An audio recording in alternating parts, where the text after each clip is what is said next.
भरत विषाद से तो गोटे समीक्षा तेणु जीवन चंद्रमा प्रभु 6टी इच्छा बतैले बात प्रथम इच्छा देख प्रतीक्षा प्रतीक्षा पर परीक्षा दीक्षा दीक्षा समीक्षा आम जीवन को समीक्षा करें भागवत में समीक्षा करवा कौन करवा जो बड़ भाई पढ़ुते टी आगु पुओ रजगुण मुझे जान तो प्रत्येक हंडी जगन्नाथ जगन्नाथ शब्द तो प्रथम स्कंदर प्रथम अध्याय 12 पद आप पढ़ी जो पढ़ुती प्रथम स्कंद प्रथम अध्याय 12 पद बल्कि तो 12 पचारे सुखदेव कहे कि प्रयोजन हे जगन्नाथ देवकी उदरे संभूत प्रथम 42 थर जगन्नाथ शब्द को प्रयोग कर बढ़िया जदिव से जगतपति जगदीश व्यास कर जगन्नाथ गरिमा बड़ीमा महिमा जे से केबे व्यास को अनुकरण करना अनुसरण करना अनुशीलन करना फायदा है शोक्यता बहुत अच्छी स्वतंत्रता बहुत अच्छी कारण आमर गर्व हवा कथा भारत वर्ष एकमात्र प्रदेश ओडिशा केवल भागवत ओडिशा व्यतीत अन्य कौन प्रांतीय भाषा पल्ली भाषा स्थल समीकरण प्राय 1200 नहीं तुलदास कर दशम स्कंद ज्ञानेश्वर कर दशम स्कंद नरसिंह मेहता कर दशम स्कंद पूरा भागवत नहीं केवल ओडिशा गाड़ी आउ तार कर्तृत्व सब श्रेय जीव महाप्रभु पाक कहीं कही लिखी सारा कहले सारा लिखिली जो आम मुझे कहूँ आपको मुझे भागवत में शब्द प्रयोग करी भयम ये तो प्रथम श्लोक कही विश्वपति आदि हेतु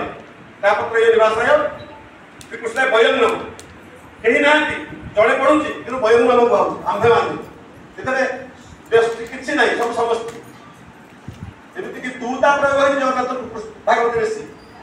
भागवत केत प्रकार पढ़ा आम 7 दिन भितर जीवन आर जीव 7 दिन पर जो 12 हो से परीक्षित ब्रह्मसात शुणी को फूल साप बाड़ बढ़ती पुओ खेलु थाए सांग कटाक्ष करे आसिक से दिखती अभिशाप दिखती बापा बेके साप बड़ी 7 दिन भर साप काम भागवत हूँ मुमुक्षु मुमुक्षु तंत्र केमिति बंचब रामायण शिख केमिति मरब भागवत शिख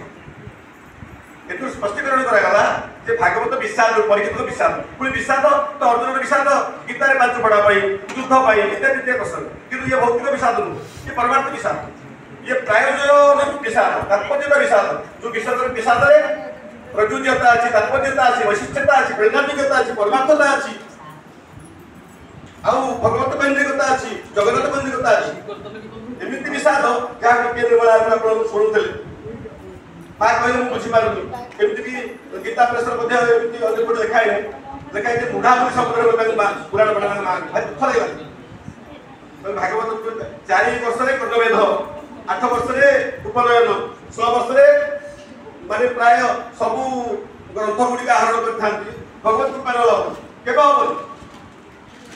व्यासन संस्कृत श्लोक के रीडर प्रोफेसर मैंने पढ़ी पार्थिया बेले जगन्नाथ दास कोड़िया आरंभ कर बहुत बहुत एक्चुअली कोड़िया अति सरल सामग्री भागवत